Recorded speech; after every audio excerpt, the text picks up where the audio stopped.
In this video, we'll look at how to make many copies of an object using the Array Modifier. We'll be discussing the modifier's set of parameters. The video also introduces us to the empty object and how we use it to control the size and position of the copies created by the Array Modifier.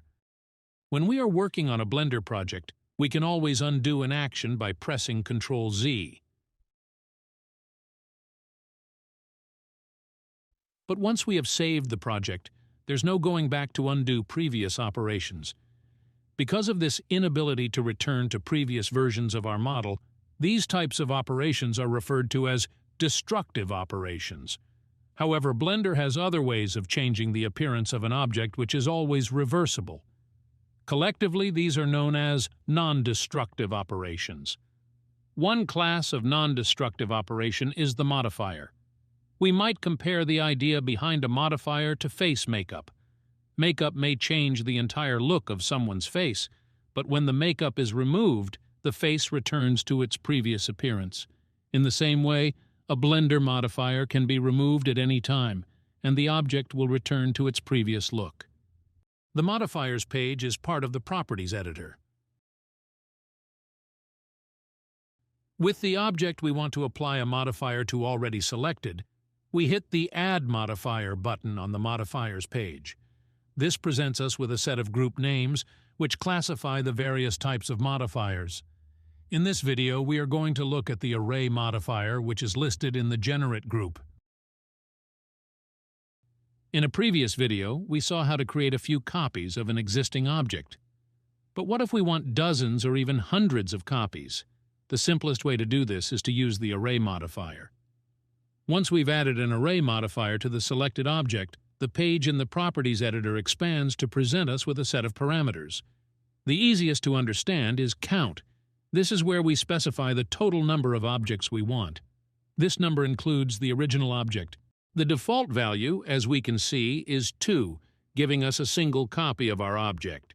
Since the newly created cube is right up against the original, we might be fooled into thinking we'd just change the shape of the original cube to a cuboid.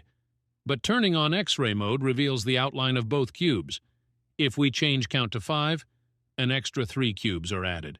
Now let's take a step backwards to look at the first parameter in this page. Fit type is a drop-down list allowing us to select the method by which the number of copies are determined. Fixed count is the first of these options, and, as we've seen, it's also the default setting allowing us to specify the total number of objects, including the original. Fixed length, on the other hand, allows us to specify a length in the next field, which has been relabeled from count to length. If we specify a length of 10 meters, we might be surprised that there are 6 cubes. Since the cubes are 2 meters wide, that gives us a total length of 12 meters. The explanation is that Blender is measuring between object centers. The distance between the first and last center is exactly 10 meters. Notice that if we change the length value to 11 meters, we still have only 6 cubes. This is because Blender will never exceed the specified length, and hence no more cubes can be fitted. Fit curve is the last of the fit type options, and this allows the number of objects to match as closely as possible the length of a curve. We'll look at this in a future video once we've covered creating curves. We'll reset the fit type to fixed count before continuing. The next parameter we come to is the relative offset checkbox. This is selected by default and sets the gap between each copy as a percentage of the size of the original object's bounding box. A value of 1 represents 100% and results in the copies being placed next to each other without gaps. Values between 0 and 1 will overlap the copies. Values greater than 1 will create a gap between copies, and a negative value will cause the copies to be created in the opposite direction. There are 3 fields beside the heading Factor, where the gap value is entered. Which field we use determines in which direction the copies are made. If we change the value in the X field to 1.1, the gap should be 20 centimeters, which we can confirm using the Measure tool. By entering values in 2 fields, we can have the offset in 2 dimensions. And with all three fields containing values, the offset is in 3 dimensions. One point to note before we move on is that the x dimension gives the size as 10.8 meters, which is the total length of the bounding box that encloses the original and the copies. Before looking at the remaining parameters, let's see what happens to the copies when we scale the object being copied. We'll start by pressing N to bring up the sidebar and, in the item page, scaling the cube by 2.0 in the x direction. All the copies also adjust to the new size. And with a length of 4 meters in the x direction, the gap's size changes to 40 centimeters. If we rotate the cube by 45 degrees about the x-axis, all the copies also rotate. But if we change to a rotation of 45 degrees about the y-axis, the position of the copies changes. The reason for this is that Blender ensures that the copies are placed along the original's local x-axis when our displacement specifies an offset in the x direction. Rather than define a gap based on the size of the object being copied, we can uncheck the relative offset box and check constant offset, where we can specify an exact distance between the centers of each cube. Again, we can define a gap in 1, 2, or 3 dimensions. Blender won't stop us from using a relative offset and constant offset at the same time, but this is unlikely to be a good idea in most cases. Object offset is the next and last method of controlling the positioning of the copies we make. This option is much more powerful than the previous methods, since it can also control the scale and rotation of the copies in ways that the previous methods can't. Clicking on the checkbox opens up another field labeled Object, which we can use to select any other object in our scene. The characteristics of the copies of the cube are then determined by this selected object. This is a good point to introduce the idea of an empty object. An empty is a single point in 3D space with no form, so it cannot be rendered, but it may appear as an outline in the 3D viewport. We can find the various types of empties in the Add menu, but they really only differ in the outline they present in the 3D viewport.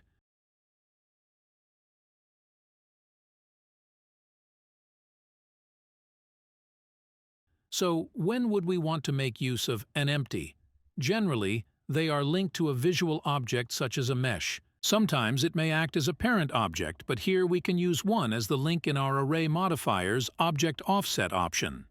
After all, we don't really need another mesh as our linked object, since we don't want any object other than the cube and its copies to be visible in our scene. For our test, we'll select a plane axis empty. Since the new object will occupy the same space as the cube, we'll make that cube invisible for a moment just to check that our empty is present. If you can't see the empty, it will be because the Extras checkbox in the Viewport Overlays isn't selected.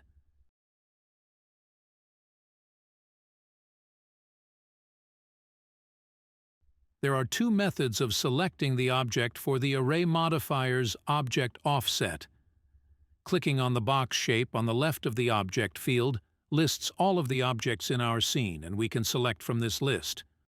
Alternatively, we can start by clicking on the eyedropper and then moving to the 3D viewport and clicking on the object to be used. Once we've chosen the empty, its origin's distance from the cube's origin determines the spacing of the cube copies. If we drag the empty to a new position, the gap between the cube copies also changes. And if we scale the empty, the cubes also scale, with each copy's scale calculated using the scale of the previous copy. This means that each new copy is bigger or smaller than the last. For example, if we scale the empty by 2 in all directions, each cube copy will be twice as large as the previous one. If we change the scale to 0.5, each cube will be half the size of the previous one. And if we rotate the empty, the cubes rotate too. The rotation's values are cumulative, meaning that each cube is rotated more than the previous copy. A rather curious effect of object offset is that when we scale the original cube rather than the empty, the copies themselves take on the inverse scaling value. But this value is then multiplied by any scaling factor set for the empty when determining the size of the copies. For example, if the cube's scaling factor is set to 2 and the empties at 1, the original cube doubles in size, but the copies will be half the size of the previous one. However, if the empty also has a scale factor of 2, the cube and empty's scale factors cancel each other out, so the original cube expands to double its original size, and all the copies match it in size. The copies also rotate in the opposite direction to the original, but take into account the rotation of the empty. Okay, let's take things back a step. We'll reset the scale factors for the cube and empty to 1 and reset the rotation of both objects to 0. Now, let's select the empty and rotate it freehand about the z-axis. Rotate far enough, and the cubes create a circular path. If we increase the number of cubes to 15, then we need to reduce the angle of rotation. Rather than create the angle by dragging the mouse, we can enter the empty's angle directly in the sidebar. Luckily, we don't have to work out the angle change needed for each cube to create a circle. Blender allows us to enter a calculation as a field value, so we can enter 360 divided by 15, and Blender will calculate the required angle automatically. Notice that the radius of the circle depends on the number of cubes we create. If we change count to 30 and enter the angle as 360 divided by 30, we get an even larger radius and the center of the circle changes. If we want to control radius and the position of the center, we need to have the empty and the cube's origin at the same location. That location will then become the center of the circle. The radius will be the distance from the cube's origin to its mesh. To demonstrate, we'll move the empty to the location 13, 0, 0, and then move the cube's origin to the same position. That location becomes the circle's center, and the radius is 13 meters. The next parameter on the Array Modifiers page is Merge. This option allows us to merge any vertices that are near each other. We may want to merge vertices simply to reduce the number of vertices, edges, and faces in our object, and hence reduce the processing required by the device displaying the scene. For example, here we have the default Array Modifier set up with 2 cubes touching each other. If we display the statistics of the scene, we can see that selecting Merge reduces vertices, edges, and faces. The savings is even greater when we have more copies.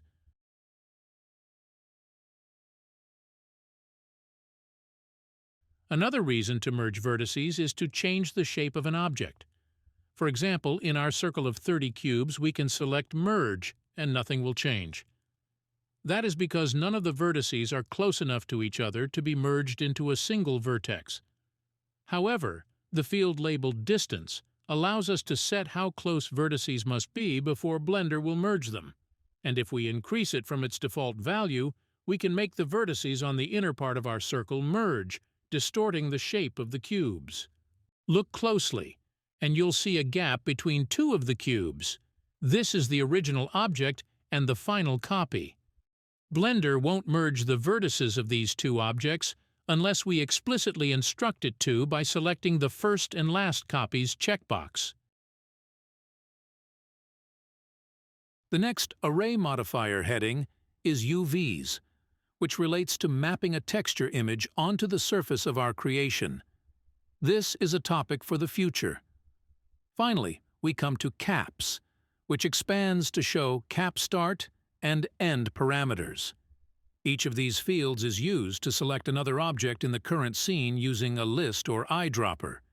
The object specified in cap start will be placed beside the original object that has executed the Array Modifier. The object specified in end will be placed after the final copy created by the modifier. In the example shown here, we have a sphere and a rotated cone. We'll specify the sphere for the start and the cone for the end.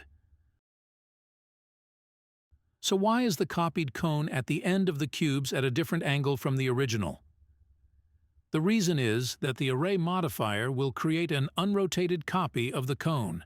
If we want the cone copy to be orientated in the same way as the original, we need to select the original and apply the rotation so that all the cone's rotation angles in the sidebar read 0. Now, when we select the cone as the end of our series of cubes, the copy will match the orientation of the original. Notice if we increase the number of cube copies being made, Blender will automatically adjust the position of the start and end objects as necessary.